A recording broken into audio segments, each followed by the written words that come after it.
طيب دلوقتي هنخش في الجزء بتاع الدايت بلان بس بالجرامات. هنشوف دلوقتي ازاي هنصمم دايت بلان لحالة اندر ويت وحالة اوفر ويت او اوبيز بالايه بالجرامات.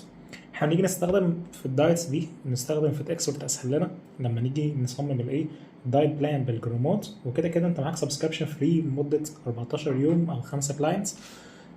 هيكون الموضوع عليك سهل يعني. فتخش على كرييت نيو وتختار دايت، وقوم داخلين هنا على جزء الكالكوليشنز. احنا اول حاجه عايزين نحسب الكالوريز بتاعت الكلاينت اللي موجود معانا.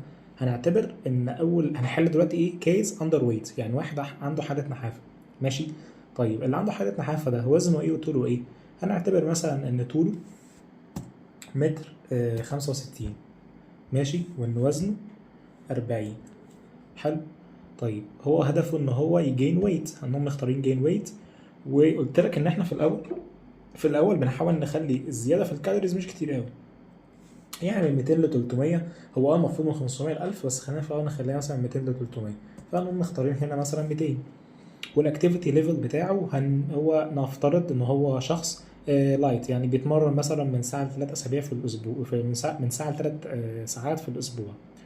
ونسبة البادي فاتس ممكن تكون مثلا نختار ان هي 15. كده كده انت بتعرفها في الانبادي، واحنا شفنا في السيشن ازاي بنعرف نقرا الانبادي. وتدوس كالكوليت. هو هنا حسب لك الكالوريز اللي المفروض يكون الشخص ده داخلاله. حلو. انت بقى مش بتزود ولا بتقلل ولا حاجه، دي التوتال كالوري اللي المفروض تكون داخله اللي هي 1719. حلو. هنظبط بقى البرسنتج بتاعه الماكروز اللي هي الكارب والبروتين والفات. البروتين احنا عارفين ان هو من 15 ل 20، والفاتس بتكون من 25 ل 30. فاحنا كده ظبطناها له 20 جرام بروتين، 30 جرام فات، 20 اسف في المية بروتين، 30% فاتس، و50% كارب. ويندوز كريت دايت. شفت الموضوع سهل جدا وبسيط. لو انت فاكر ايام ما كنا بنحسب بالاكسشينج ليست، قعدنا في الجزء بتاعت الكالكوليشنز دي كتير جدا جدا. حلو. احنا هنا بالظبط في دقيقتين و20 ثانيه خلصنا كل الحسابات بتاعت الشخص اللي موجود معانا ده. طيب عايزين بقى نحط الوجبات. فهنقوم دايسين هنا كرييت او ادد نيو ميل، ونقوم دايسين على علامه الزائد دي. هنا كل الاكل اللي في الدنيا اللي ممكن يجي على بالك. حلو. فاحنا الاول عايزين نحط له وجبه، مثلا هنفترض ان احنا هنحط له 3 وجبات اساسيه و2 سناك. حلو. طيب هنحط له ايه مثلا في الفطار؟ ولا هنحط له عيش او خبز؟ حلو. كده نكتب خبز ونقوم مختارين الخبز البلدي المصري. حلو. طيب عايزين نحط له ايه كمان؟ نحط له مثلا جبنه، فهنقوم مختارين جبنه قريش مثلا. تمام. طيب هنحط له ايه تاني؟ بيض. نقوم حاطين بيض مسلوق. كويس. طيب ايه تاني ممكن نحط له؟ مثلا معاهم كوبايه لبن. حلو. لبن كامل الدسم.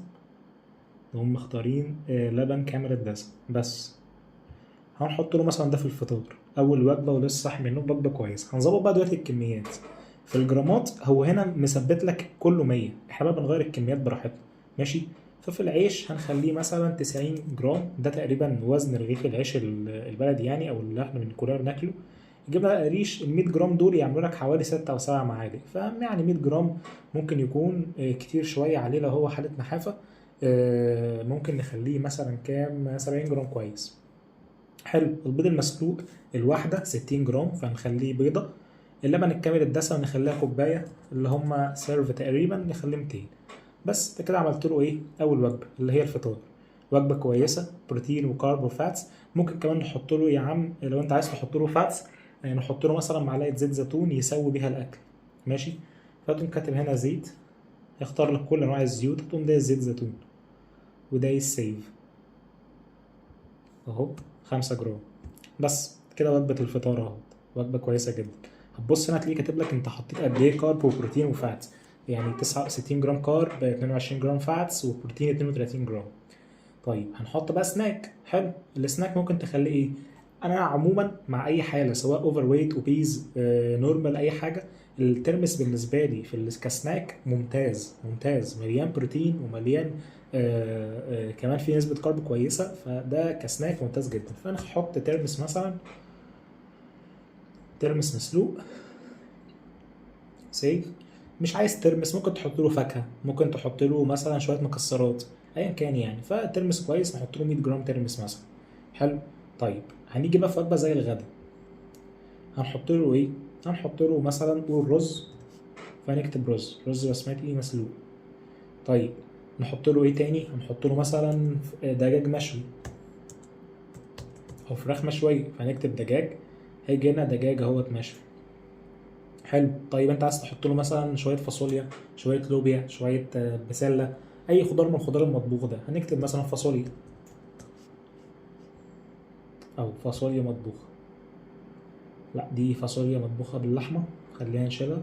تعالى عموما عندك يعني مكتبه فيها اكتر من 5000 صنف اكل يعني. فاصوليا نختار اهوت موجود فين. يعني خليها بسله، والله ما مزعلك، بسله مطبوخه مع الجزر. بس نظبط الكميات. الرز مثلا ممكن نخليه 150 جرام، ده رقم كويس. الفراخ المشوية نخليها مثلا 100 جرام، ماشي كويس. البسلة ممكن نخليها 200 مش 100، يبقى طبق كويس يعني. حلو. طيب نحط بقى سناك، ممكن نحط ايه سناك مثلا هنا؟ ممكن نحط، عايز تحط فاكهة قشطة، نحط مثلا تفاح. عايز تحط موز، كويس قوي. عموما اي فاكهه يعني تحط له ايه 200 جرام منها. طيب هو قال لك بقى يعني انا بالنسبه لي كده اكل كويس، مش هقدر اكل اكتر من كده، وانت لسه معاك، انت ما اديتلوش غير 1200 كالوري تقريبا، ولسه معاك يجي 500 كالوري، وهو قال لك خلاص مش هقدر اكل اكتر من كده، هي حاله اندر ويت. ساعتها هتعمل ايه؟ هنعمل له الشيك اللي كنت بقول لك عليه، نقوم حاطين له لبن. انت فاكر احنا حاطين له لغايه دلوقتي حصه البان واحده بس، نحط له مره كمان. ماشي نحط له مثلا لبن خالي الدسم علشان ما نزودش الفاتس قوي. حلو. طيب نحط له ايه تمام كمان؟ موزه مثلا، موز، نحط له عليهم شويه مكسرات سوداني مثلا، خليها زبده فول سوداني تديله طعم كويس. حلو. كده لبن وموز عليهم زبده فول سوداني. آه، ممكن تحط له مثلا شويه شوفان لو انت عايز تحط شوفان، في ناس بتحط شوفان. حلو. ونحط له، عايزين نحط له حاجه فيها بروتين، يعني اللبن موجود فيه بروتين كويس. تمام. خلي اللبن هنا 200، والموز نخليه 100 ماشي. زبده الفول السوداني دي بيور فات، فنحط له كميه مش كبيره يعني، نحط له مثلا 30 جرام اللي هي بتبقى تقريبا معلقه. حلو. والشوفان هنحط له 20 جرام. الشوفان على فكره كميه قليله منه بتدي نيوترنت، يعني بتسد الشهيه، يعني هو لما 20 جرام دول بالنسبه له كتير. انت ممكن تشيل الشوفان عشان ما يشبعش قوي، هو كده كده يعني هيتضرب في الخلاط، الفايبرز اللي فيها تتقطع، بس انت ممكن تحط له مثلا كورن فليكس لو هو طفل مثلا.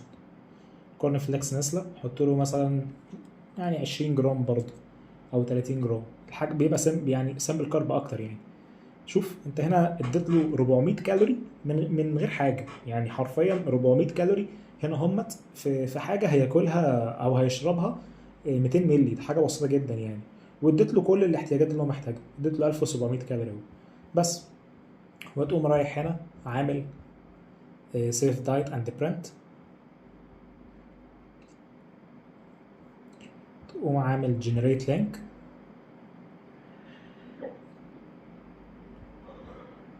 دايس كوبي بس يا سيدي، انت كده خلصت اهوت الدايت. تقوم حاطط اللينك هنا، دايس انتر، او تبعته بقى للكلاينت اللي موجود معاك، وخلاص كده الدايت قدامك اهو. الفطار، السناك، الوجبة الغدا اللي بعدها، وبعد كده سناك، وبعد كده العشاء، وبس كده انت ظبطت له الدنيا. وهنا موجودة اهوت الفيتامينز والمينرالز اللي دخلت له، وبس كده خلاص. لو انت حابب بقى تضيف نوتس، ممكن قبل كلمة البريكفاست دي تقوم ضايف النوتس اللي انت عايزها. فالموضوع سهل وبسيط. الدايت بجد خد مننا قد ايه؟ 9 دقايق وبس كده.